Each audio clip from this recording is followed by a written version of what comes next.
Assalamualaikum warahmatullahi wabarakatuh. Saya Titi Windiani. Pada kesempatan kali ini saya akan menjelaskan mengenai obligasi. Yang pertama, apa itu obligasi? Obligasi merupakan utang jangka panjang yang akan dibayar kembali pada saat jatuh tempo dengan bunga yang tetap jika ada. Kemudian, kode obligasi. Obligasi yang tercetak di pasar modal diberikan kode. Kode ini untuk kemudahan dalam membedakan obligasi satu dengan obligasi yang lain, serta untuk kepentingan pencarian dan organisasi data di komputer dan menunjukkan karakteristik dari obligasi. Misalnya pada pasar modal Bursa Efek Surabaya, obligasi diberi kode sepanjang 12 karakter.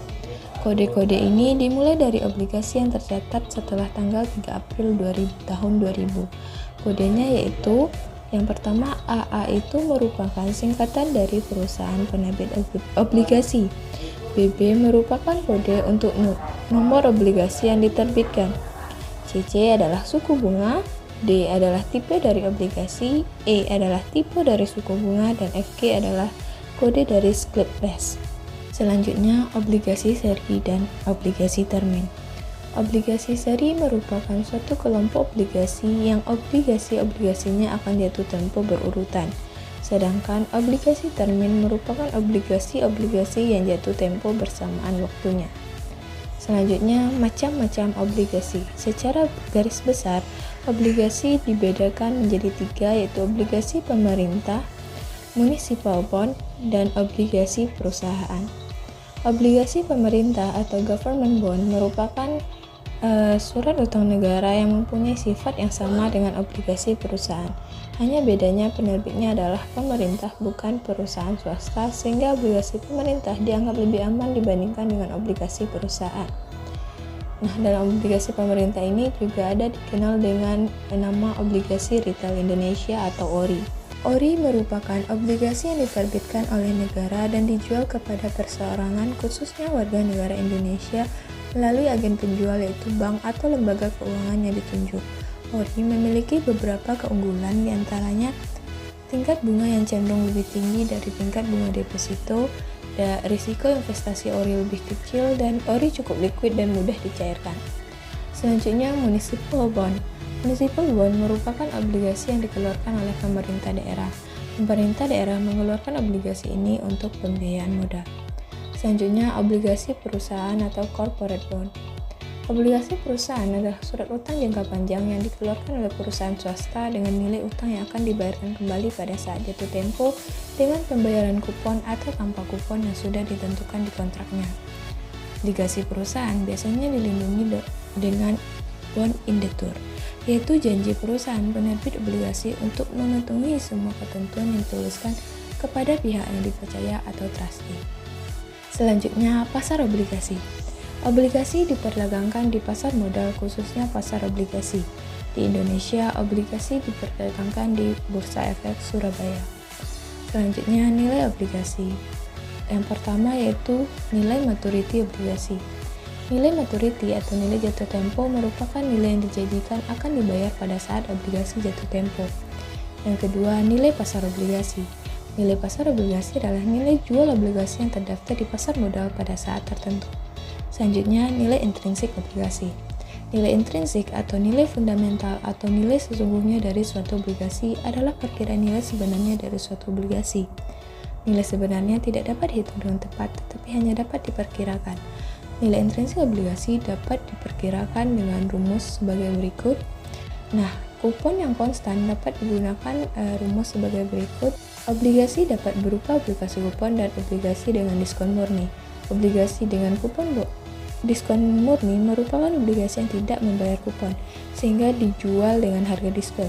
Jika obligasi tidak membayar kupon, maka nilai intrinsik dari obligasi pada saat tertentu dapat diperkirakan dengan rumus sebagai berikut. Selanjutnya, likuiditas obligasi. Likuiditas atau market stability dari suatu obligasi menunjukkan seberapa cepat investor dapat menjual obligasinya tanpa harus mengorbankan nilai harga obligasinya. Salah satu pengukuran dari likuiditas obligasi adalah rentang permintaan penawaran atau bid-ask spread, yang menunjukkan perbedaan antara nilai permintaan tertinggi investor mau menjual dan penawaran terendah dealer mau membeli. Selanjutnya, hasil obligasi. Yang pertama, hasil sekarang. Hasil sekarang diukur dengan nilai kupon setahun dibagi nilai pasar obligasi saat ini. Yang kedua, hasil sampai maturity atau yield to maturity.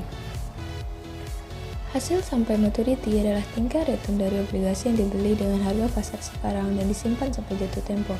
Untuk obligasi yang membayar kupon, yield to maturity dapat dinyatakan dengan rumus seperti berikut.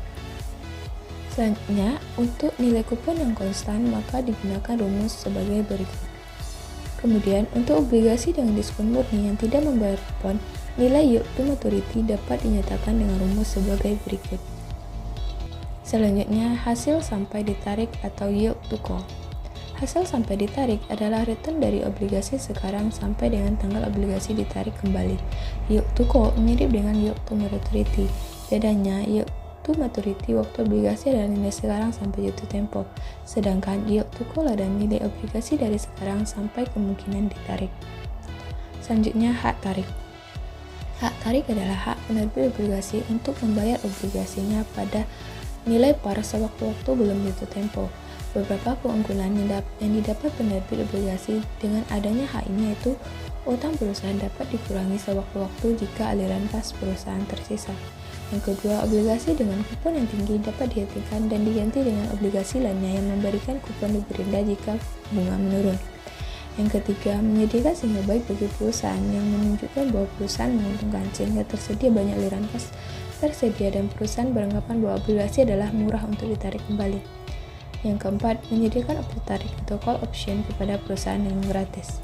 Kebalikannya, untuk investor, obligasi yang mempunyai call provision merugikan investor, sehingga harga obligasi ini akan lebih rendah dibandingkan dengan obligasi sejenis yang tidak mempunyai hak tarik. Obligasi dengan call provision ini sebenarnya menyediakan suatu opsi kepada perusahaan untuk dapat membeli kembali obligasinya sewaktu-waktu. Opsi ini sama dengan opsi tarik atau call option. Dengan demikian, harga dari obligasi dengan call provision adalah nilai obligasi yang tanpa call provision dikurangi dengan nilai call option. Selanjutnya, rentang hasil. Rentang hasil atau yield spread adalah perbedaan antara yield to maturity yang dijanjikan dengan yield to maturity suatu obligasi bebas gagal atau default free yang mempunyai nilai kupon dan waktu maturity yang sama. Rentang hasil dapat dihitung dengan rumus sebagai berikut. Selanjutnya, risiko gagal. Obligasi mempunyai risiko tidak terbayar. Peringkat obligasi dapat digunakan sebagai proksi dari risiko obligasi. Selanjutnya, teorema penilaian obligasi. Teorema penilaian obligasi akan menjelaskan bagaimana hubungan antara obligasi akibat perubahan suku bunga, maturity, dan nilai kupon. Teorema pertama, harga dari obligasi akan bergerak berlawanan dengan hasil pasar atau market yield. Teorema ini menunjukkan bahwa semakin meningkat atau menurunnya suku bunga, maka semakin menurun atau meningkatnya harga obligasi. Teorema 2, dengan maturity constant, penurunan suku bunga akan menaikkan harga obligasi dengan basis persentase lebih besar dibandingkan dengan peningkatan suku bunga yang sama besarnya yang akan menurunkan nilai obligasi. Teorema ini menunjukkan bahwa dengan maturity constant, persentase perubahan harga obligasi akan lebih besar untuk menurunkan suku bunga dibandingkan untuk peningkatan suku bunga yang sama besarnya.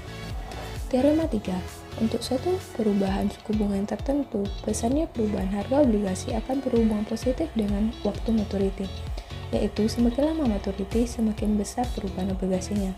Teorema ini menunjukkan bahwa untuk perubahan suku bunga tertentu, perubahan atau volatility harga obligasi jangka panjang akan lebih tinggi dibandingkan dengan untuk obligasi jangka pendek. Selanjutnya, teorema 4, perubahan harga yang terjadi akibat hubungan antara maturity obligasi dan volatilitas harganya akan semakin besar dengan tingkat menurun sejalan dengan meningkatnya maturity. Teorema 5, persentase perubahan harga obligasi akibat dari perubahan suku bunga akan lebih kecil jika tingkat kupon lebih tinggi. Selanjutnya, implikasi terhadap investor. Teorema ini menyediakan informasi yang berguna bagi investor sehingga mempunyai implikasi yang cukup penting terhadap investor. Yang pertama, jika suku bunga dapat diprediksi dan diekspektasi, maka investor seharusnya membeli obligasi jika suku bunga diekspektasi akan turun. Sebaliknya, investor seharusnya menjual obligasinya jika suku bunga diekspektasi akan naik. Yang kedua, untuk dapat memperoleh hasil maksimum pengaruh turunnya suku bunga terhadap harga obligasi, maka investor seharusnya membeli obligasi yang mempunyai maturity yang lama dan tingkat kupon yang rendah. Yang ketiga, jika investor harus membeli obligasi padahal suku bunga diekspektasikan akan naik, sebaiknya investor membeli obligasi yang mempunyai maturity yang pendek dan tingkat kupon yang tinggi. Selanjutnya, durasi obligasi. Durasi atau duration didefinisikan sebagai pengukur dari umur hidup ekonomis dari suatu obligasi dengan mempertimbangkan semua bentuk dan besarnya aliran kas keseluruhan dari obligasi sampai jatuh temponya. Durasi dihitung dengan rata-rata timbang maturity dari aliran-aliran kas obligasi dengan basis nilai sekarang. Durasi berarti adalah rata-rata tertimbang berbasis pada nilai sekarang dari waktu untuk menutup nilai-nilai kupon dan prinsipal dari suatu obligasi. Dengan kata lain, durasi dapat diartikan sebagai discounted payback period dari investasi di suatu obligasi, yaitu rata-rata tahun investor obligasi dapat memperoleh kembali investasinya dari nilai-nilai kupon dan prinsipal yang diperoleh dari obligasi. Konsep dari durasi ini pertama kali diperkenalkan oleh Macaulay pada tahun 1938. Rumus untuk menghitung durasi menurut Macaulay adalah sebagai berikut. Selanjutnya, sensitivitas harga obligasi dari perubahan suku bunga. Mengestimasi nilai obligasi setiap saat merupakan hal yang penting. Nilai obligasi setiap saat ini dapat dihitung dengan mengestimasi perubahan harga obligasi dari harga sebelumnya. Dengan mengetahui perubahan harga obligasi, maka nilai obligasi sekarang dapat dihitung.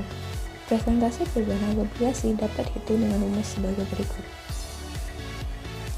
Selanjutnya, imunisasi. Imunisasi adalah strategi investasi di obligasi yang menyamakan durasi dari obligasi atau portofolio obligasi dengan waktu lamanya investasi untuk menghilangkan risiko perubahan suku bunga. Misalnya, investor akan menginvestasikan dananya selama 2 tahun karena di akhir tahun kedua dia membutuhkan kembali dana tersebut. Untuk maksud ini, imunisasi dapat dilakukan oleh investor dengan menginvestasikan dananya ke suatu obligasi yang mempunyai durasi yang sama dengan periode investasinya, yaitu selama 2 tahun.